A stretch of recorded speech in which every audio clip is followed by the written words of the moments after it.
Episode number 227, Back to School with Camaro.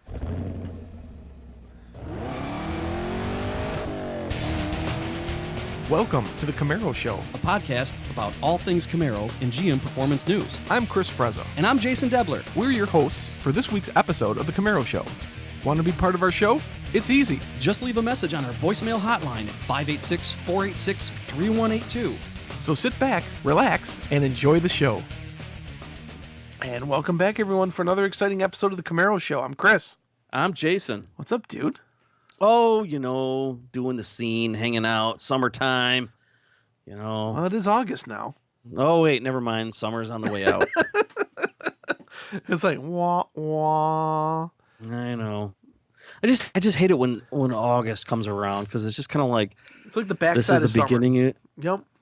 Yeah, the beginning of the end. Yep. But there's plenty of time left for the summer. Oh, of course. I'm looking forward. Kids are already... Woodward? Woodward's coming up? That's what's that, in a couple weeks, right? Weeks, yeah. I remember when I was in school, elementary, high school, we didn't go back to school until the end of August. Yep. They're already back to school here in Nashville. Wow. Well, you guys probably get out earlier in Tennessee. I know. I was with my cousin last week. She's a teacher in Florida, and she goes back to school Monday. I know some people who have kids in Arizona. They went back to school at the end of July. Oh, my God. But they also get out in May, and then they have like a couple weeks off in like October for like fall break. And well, that's kind of cool then, spacing it out. Because I remember we used to get out right around the end of May and go back to school end of August. It seems like now it's like middle of May and then the beginning of August. Yeah. But like you said, they probably get a couple weeks off that they didn't get. Like we'd get spring break and Christmas break off. Right. And that was a week each time. Right. Yep. Like here, Vito goes back to school September 4th. September 4th? Yep. Wow. Well, they go till June 15th. Wow, man. Kids are getting screwed 8 weeks from Sunday. How are they supposed to run, the country and take care of us when we're older if they're not enjoying their summer? They're going to hate life. Some school districts are doing all year round school. Yeah, I bet you those kids are just thrilled about that.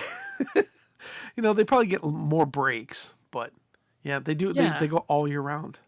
Yeah, so while their buddies that go to a different school are out cruising Gratiot, macking on chicks, drinking beers, playing Space Invaders, getting each other pregnant, they got to go to school. You talking about the 80s? Well, yeah, when did you go to school? Yeah, the 80s. That's right. Dang. Oh, how times have changed. Yeah. That's why I love that movie, American. Have you seen American Graffiti yet? No. You know what? I think you should just cut up your driver's license and renounce your citizenship at this point.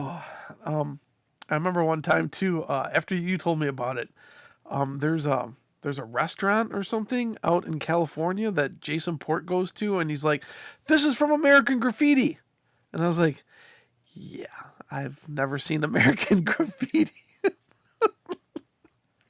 Something wrong with you, man. Yeah. Isn't it George called Mel's Diner? Yeah, that's it. Mel's Diner. That's it. Yep. It's just, you know what? American Graffiti, the movie Dazed and Confused. Yes. Dazed and Confused is kind of like the 70s version. American Graffiti was like the 60s version. Okay. Where were you in 62? That sort of thing. So if you like Dazed and Confused, you'll love American, and you like cars, you'll love American Graffiti. Of course, yeah, and I will. So I'm sure I'll watch it someday. You know what? I'm just gonna go find the ultraviolet code or whatever and just buy it for you, and you could watch it, and then you could become a true American. Yeah, put it in the Voodoo. Apparently, we share libraries. Still, grandfather that in. They don't let that happen anymore. Nope. Yeah, that was George Lucas. He was directed and written by George Lucas. His first movie, right? Well, his first I don't think motion picture. First one, because I think what was his first one? THX something. THX filmography, THX 1138. Sorry, yeah. And then it was American Graffiti, and then Star Wars, and then God, he did Body Heat. That was a terrible movie. Terrible. So anyway, that's why the name of this episode is called Back to School, because we're talking about old school stuff. So American Graffiti is about 1962. There's plenty of Camaros in that. In 1962? No, there were some awesome Chevrolets in there for sure. It's a good movie. You should watch it. Just watch it. I will. Okay. So anyway, enough of that junk.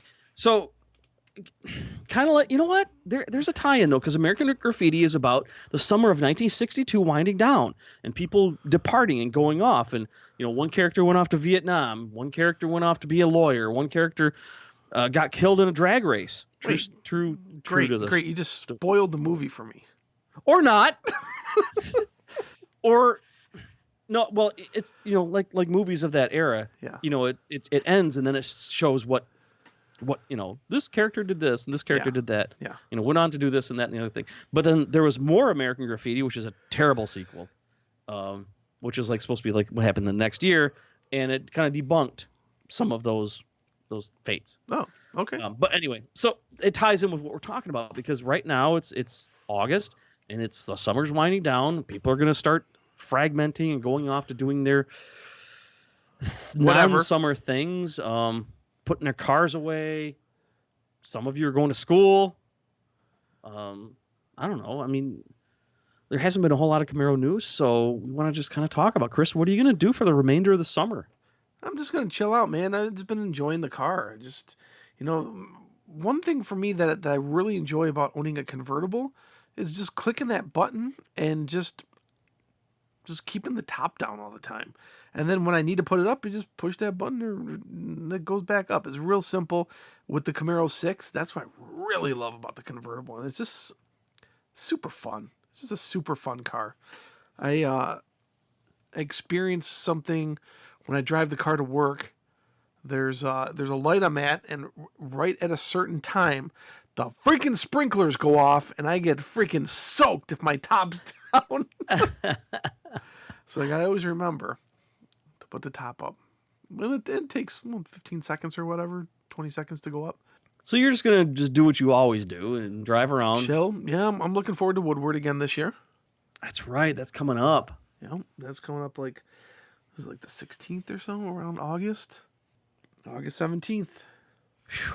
So we're just a couple weeks away here. We're just a couple weeks away, yeah, because as we record this, it is the 2nd of August.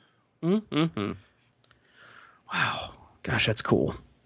I'm probably going to continue to play with my car, do some YouTube videos. I've been having fun with that. I really like it. I mean, I did a YouTube video a long time ago, and it's still popular. A couple of them, actually. Yeah. I just like it. I like kind of educating and helping out and just having a little entertainment. But otherwise, tomorrow night, we're recording this just before the weekend. Tomorrow night is Streetcar Takeover in Bowling Green, and my neighbor wants me to come out and hang out with his private Facebook group of racers that they don't, cool. They kind of hang out. So you're going to be going back into Bowling Green? Yeah, I'll be in Bowling Green probably tomorrow night. Cool. Hanging out. Are you going to stop at car stuff? Are you going to stop at Burger King again? No, sir. Because tacos they're doing 10 for 10 now right now. Yeah, or 1 for 1. I mean, what? Really? Are they selling it that way? Yeah, 10 for 10. Oh, yeah. so it's get 1 for $1 or get 10 for $10. Yep. Wait. What a deal! So that means I can get 1,000 for $1,000. You could. You know what? That'd make a cool YouTube video for your channel, Chris. What? Roll up to a Burger King and say, "I need 1,000 tacos." They'd be like, bruh. Bruh. Are you serious? Does everybody know? Chris, you'll link up in the show notes what we're talking about, right? Yeah. Oh, yeah. Okay. When Chris was here in Bowling Green for Camaro Fest, he talked me into having a Burger King $1 taco, and we hilarity ensued. Yes. I still need to get that video from you of the me eating the Nashville hot chicken. Oh, I thought I gave that to you. No, I got to get that from you. All right. I'll get it over to you. Okay. Put that one up too. Yeah. Add it to the show notes. Oh, yeah. So, summers are different now than they used to be for you and I. Yeah, we're old. For one. Well, yeah, there's something to be said for that. Well, I was just talking to my son. I'm like, he's like, "What do you think of the new Corvette?" I'm like, "I think it's awesome." You gonna get one? Great. And I said, I'll probably hold off, and maybe I'll maybe it'll be my 50th birthday present in a couple years. There you go. And then I stopped. I'm like, the hell did I just say? I'm like 22, aren't I? Oh wait, no, I'm 47 years old. Mm-hmm. And I just turned 48. I know. Mm. Just think, when we first met, I was 24. We're old. Wow, I've doubled my age since I met you. Yep. Mm-hmm. And we're still doing the same thing. We're doing the same thing. You know what? That's right. Because old hot rodders never die. They just get more boring. Yeah. Yeah. So speaking of this C8, you're probably seeing a lot of the pictures and the information because it's doing almost like a little rock star tour. It's touring the country. It's certain Chevrolet dealerships, and you can go and sit in it and play with it and take pictures of it and rub on it and whatever you want to do. And have you been looking at any of those pictures or those videos? No, I try to avoid it. I saw Matt. Matt was able to sit in one. And Matt, he's a little bit taller than me. He's 6'5". He's a big dude. And he said he fit. Really? Yeah. It's cool. So I haven't seen any in the road here yet. Keep waiting. Not yet. Well, not other than the Ivor cars or the CTF cars. Yeah. Yeah. I have not seen one in person yet. I'm sure we'll see one at SEMA. We'll probably see several at SEMA. Yeah. We'll probably see something really cool at SEMA. And they've got one sitting at the Renaissance Center right now too. That's what I heard. Yeah. God, I want one. I just love the whole idea of it. I love everything about how it's just different. Mm-hmm. And I can't believe they haven't done it before. I wonder why they didn't do it before. Was it because they couldn't engineer it just right? Or was it because they were worried about enthusiast backlash? Like when they went to a fixed headlight for the C6, everybody's like, it's not a Corvette if it doesn't have flip-up headlights that break and then you drive around the car with looks like one eye open. Like the Firebirds? Like the Firebirds. It's just like Popeye. It's winking at you. That's right. And that was just it. What looks cooler? Flip-up headlights when they work? or non-flip-up headlights all the time? Yeah. So I think that might have had something to do with it. Well, I don't know. Let us know if you have seen a new C8 and got to get up and close and personal with it. We'd like to hear about it. The only piece of Camaro tidbit news I found this week was 2020 Camaro is going to be adding a tire fill alert tone. So basically, what? Yeah. So Okay. basically, What is it? If you're outside your car, you're putting air in your tires, you don't got a fuel gauge or a tire gauge, it's gonna beep at you when it reaches 35 or 32 pounds. That's it. It goes beep. That's it. Mm-hmm. Oh, I guess it's great. It keeps me from having to say, "Hey, Val, can you come and sit in the driver's seat and tell me when it hits 35?" And then I turn on the little pump, and then I'm like, "Honey, what's it at?" Honey, what? What's it at? 47. Okay, hold on. Tell me when it hits 35. Val, what's it say? Val. What? I'm on Facebook. What's the gauge say? 22. That's exactly, that's. And then hold on, I got to go tell him to put the pump back on again. Or Actually, that's not true. But I would have to ask my wife to do that because it just made things easier. Otherwise, you're getting there and looking at the gauge. Right. No, she'd always nail it right on. She's like, "Okay, done," because I keep an air pump in the garage. But I guess that makes it so you don't go back and forth. I guess, is that it? Yeah. Does it make it go faster? No, apparently the tire fill alert originally made its debut in the 2018 GMC Acadia. Now the system is equipped as standard for most GM vehicles from 2018, 2019, and 2020. Have I tried to put air in my tires in my Equinox? I don't think so. I don't think it has it. You're gonna have to take the summer air out, and put the winter air in. Oh, that's right. Yeah, totally. Forgot about that. Can't forget about that. So that's the Camaro news for the week. Wow, kind of thin. Yep. So see it. Just kidding. We have some emails. We have some voicemails this week too. So that's pretty cool. Oh, well, let's see here. What should we do here? Let's do the email first. Go ahead. Or I'm sorry. Oh, I'll do it. Okay. Yep. This comes from Tom Ryan from Macedon, New York. He listens to the Camaro Show on the website, which is pretty rare, which is kind of cool to know that our efforts to build the site are paying off. He said, "I've been listening to the show for a few years now. I'm sending you a link that will make you sad and intrigued at the same time. Don't know if you've seen this, but they are all salvage Camaros. And then he sent a link to Copart.com. Oh, yes. Very familiar with Copart. Yep. In fact, there's a YouTube guy. Yeah. Sam Crack. Yep. Is his name. They go to Copart, man. They buy these things, and oh, look at this. Nashville, Tennessee, the first car. What is it? It's a Chevrolet Camaro. Front end damage. Oh, yeah, let's see here. Oh, it's Yeller. And it's beat up. He bashed. Estimated retail value $24,607. That's if it's not. Every single airbag is gone on that. Yep. Somebody pounded something. A lot of Camaro SSs too. What's the price here? What's the price here? You got to bid on it. It's upcoming. It's not open yet. It's upcoming. Right. Yep. Look at that. 92 Chevrolet Camaro RS. Oh, there you go. 322,000 miles. Look at that. $850 is the current bid. Oh, look at that thing. Front end damage. Estimated retail value $700. God. Ooh, look, here's there's a Krypton green right there. In Atlanta.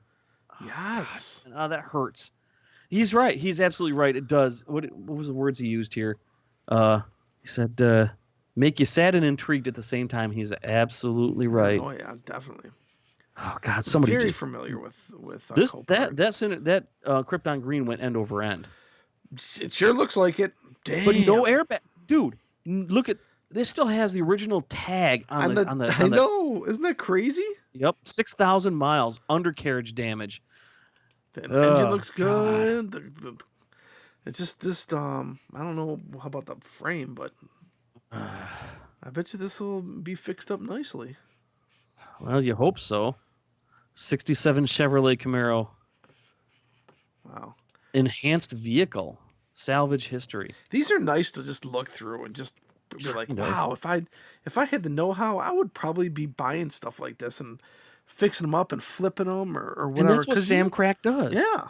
He's the guy that got his hands on the Domino's Pizza DXP wagon or whatever it was and got he brought it back to life, and then Domino's wanted to take it from him. Right. We talked about him before. We did. But you're absolutely right. You can look at these and you're just like, man, if I just needed a car and I had a pole barn with a lift and I don't know, $10,000 worth of tools and extra. Here's a 99 in Houston. Ooh, flood. Ew. Yeah. 2018. Ooh, is this a ZL1? In Nashville? Oh, no, it's not. All right, there we go. Don't see too many ZL1s, though. Here's a 2013 ZL1. What's the damage? Let's see here. All over. Oh, gosh. Oh, man. Oh, somebody just dug a hole with this thing. Yeah, what the heck? It's missing some stuff from the front end there. And...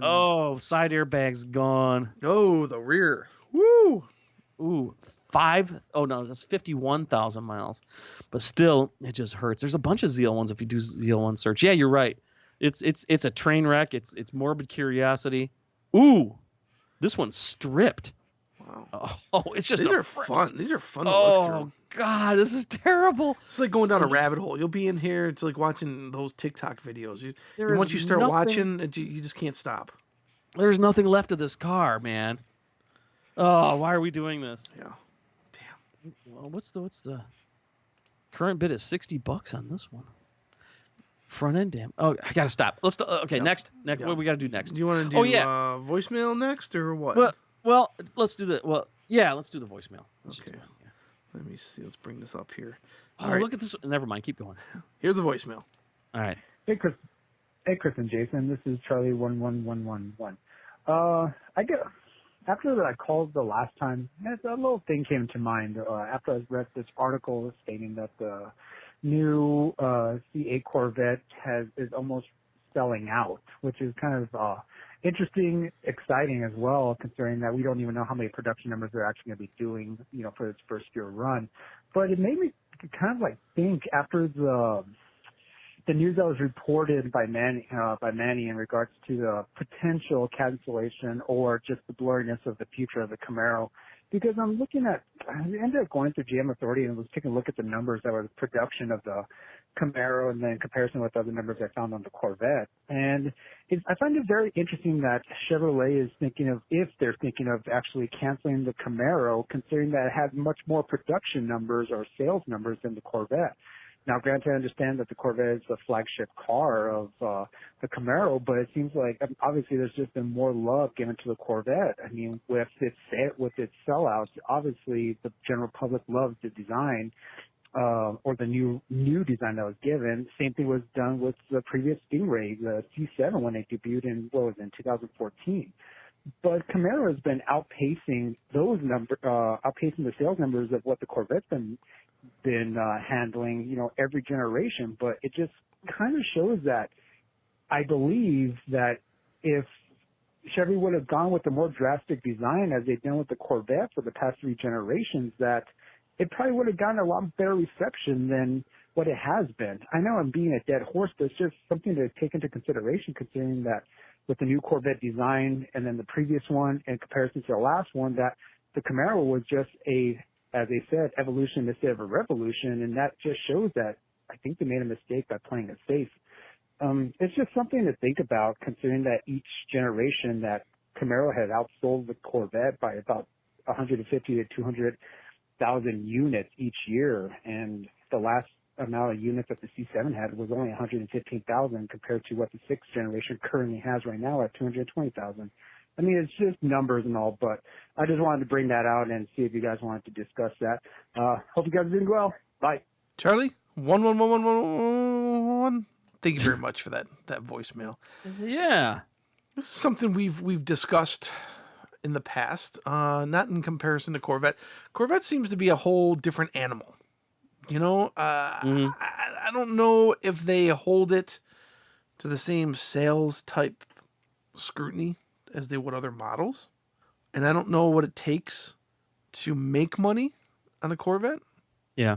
So saying that, I really can't accurately compare the two models and say, hey, Camaro's 2 times, 3 times more than that, but they're thinking of canceling. Well, it really doesn't. Manny never really said cancel. He said shelved, and just basically the future's blurry. There's just no plans right now for the 7th generation. Doesn't mean that there's not going to be, but it's I don't know. I don't know how to compare the two. Yeah. Because it's almost like Corvette is almost like its own brand. You know what I mean? Mm-hmm. It's a whole different animal. Well, that's what they're talking about doing is it becoming its own brand? Yeah, stand on its own. And it does. We've been talking this whole time. It's not how many they sell; it's how much they make. And we've been saying we're not too worried because we're not seeing them severely discount them to blow them out. We're not seeing them throw them on the rental car lots, right? And by the dozens, right? But we don't know what they make. We just don't, and we never will. It just doesn't work that way. Mm-hmm. But the Corvette will never have that problem. It's just I don't know. I'm concerned. I'm not scared. I'm concerned. Well, thank you for that voicemail, Charlie. And by the way, thank you for that beer. I did try one. I think it was the milk stout on my birthday. Was that? It was good. It was very good. So thank you for that. And I was thinking of you while I drank it. I drank a couple of the ones he gave too. Yeah. And good stuff. It is good stuff. Yeah. Well, if you guys have any questions or you want to come into the mix, talk about C8, Camaro, sales, give us a call. Here's how. Hey, want to be part of this show? Well, we want to hear from you. Just hit our digits at 586-486-3182, 24 hours a day. Leave us a message, and we'll feature it in an upcoming show. So what are you waiting for? Do it now. All right. We got another voicemail? Yeah. No, we got another we got an email. Another email. Yeah. This one comes from Todd. Todd. In London, Ontario, Canada. Ah, yes. Remember we used to go there every year to race. Yeah, before we even get into this, talk about staying at the Station Park Inn. Yes, the Station Park Hotel. Yep. Going to the London Dragway. And then afterward, going to that, Jim Bob Ray's. What was the name of that bar? Oh, yeah. And they had that drink called the Broken Down Golf Cart. Yes. And we drank about, I don't know, 40 or 50,000 50 of of them? those things. Yep. They had the magnetic bottle cap thing.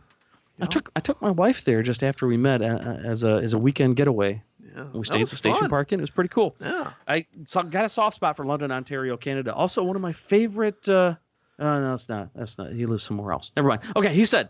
Oh, by the way, he listens to the show on iTunes. He said, I wanted to know if any Camaro people in the London area know of anywhere that does. I think this is a misspelling or it's a new term. Dunk tuning. Don't know what dunk tuning is. What Does dunk tuning of a fifth Dunk gen? tuning. Huh. Does tuning of a 5th gen Camaro in my area. Cannot find it any in my area.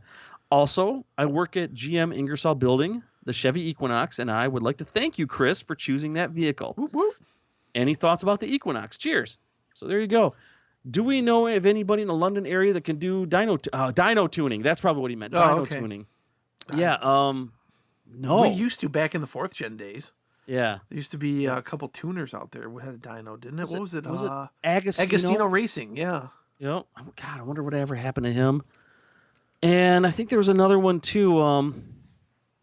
Gosh, I can't even think of it, but it was because it was years ago. Who was Tanner's buddy? Roman. Didn't he do something? Did they do like a shop they or something? Business together, and they had that was in Windsor though. Oh, okay. In their home area, Windsor, they had their own shop, but that didn't last very long. It was the DIY garage. Okay. You could rent a lift, rent a space, and rent tools and all that. It's an interesting concept. Too bad it didn't work out. I think it would do better now than it did then. But we can't help you, Todd. But I'm sure that one of our listeners can. So if anybody knows what's the nearest dyno tuning for a 5th gen Camaro in the London, Ontario area, call in, let us know. That way Todd, who's probably going to be listening in the future, can have a good idea. Otherwise, you probably have to send in your ECM and get it tuned, mail order. What's the name of that company? Trifecta Performance used to do that. Yeah. Are they still around? I haven't talked to them in a while. Bunch. I think does DIY? I can't remember. What's the name of their? They were just at Camaro Fest. DIY Camaro stuff. I don't know. I can't remember their name. Yeah, trifectaperformance.com. Looks like they still do it. And they've been around for 15, 20 years. Yep. You can do it through mail order. Yeah. Interesting. Cool. Good for them. Works at But he Ingersoll. wants dyno tuning, though, which I agree with. So if you can do it. But if not, you may have to do the mail order route. Yeah. Huh. Good question, Todd. Thanks for messaging and thanks for emailing. And hopefully we can help you out. It's cool you work at Ingersoll. I love my Equinox. I've got the red line Equinox. It's Are you kidding? You said it was a piece of crap and it's No, great. yeah, dude. That thing gets up and moves, man. For that turbo, it's like a turbo 2.0 liter. The 2-liter turbo, yeah. Yeah, oh man, that thing gets up and moves. Is it the same 2-liter turbo in the Camaro? I think so. I would think it is too. I can smoke those front tires, dude, from a dead stop. I swear to God. If I just hammer it, it's just like, whoa! Yep. Oh, yeah. Oh, that's funny. So it's a good car. I love the Equinox. Love it. Cool. All right. Thanks again, Todd. Thanks for everybody who called in, emailed in, and all that. What else? Do we got anything else in here to talk about? I don't think so, man. It's like we said, the news is kind of on the slower side. It's okay. It filled up an entire show, though. Of course we can. 'Cause these are some of my favorite episodes where we don't have too much to talk about. Let me see here. What are you taking pictures of? American Graffiti UPC code. See if I can do dis to digital here. It doesn't work. I didn't expect it to. Too cool. Yeah, I don't have anything else to talk about, man. Okay. I did release a new YouTube video. I mentioned the channel before. This one took it took so much effort. It's silly, I tell you. Crazy. I did a scientific shootout of 3157 LED taillights. Interesting. The replacement bulbs, and I made like a little testing dome, and I got a lux meter, and I built a harness, and I did some long-term, like 10-minute testing, because heat makes LEDs start to dim over time, and a better engineered bulb, it was not a bulb, a better engineered light can dissipate heat and manage heat better, and it doesn't lose brightness. And I was really surprised at the outcome. And I'll spoil it. The light that provided the lowest brightness still came in first because of its heat dissipation qualities, meaning longevity and reliability, and it has a lifetime warranty. So I had a lot of fun and learned a tremendous amount doing this video. Excellent. Wow. Yeah. So anybody who wants to upgrade their taillights using a 3157 bulb and doesn't know which one to get, I did the heavy work for you. And man, this video actually took me months to do of trial and error to get the testing right. Okay, cool. I'll link that up in the show notes then. Yeah, cool. Everyone let me know what you think, and hopefully it helps somebody out. All right. Well, I think that should do it for this show. Hopefully we'll have some more content for you next week. If not, well, I'm sure we'll figure something out to talk about. We always do, and we always appreciate everybody listening to two old car guys. Yeah, so get your voicemails in, get your emails in, and we can talk about just about anything, as you know from listening to this show. Are we becoming old car guys? Kinda. No way. Yeah. No way. All right. We'll see you guys next week. Sit. Thanks for listening to The Camaro Show. Don't forget, drop us a voicemail at 586-486-3182. We'll see you next week. See ya.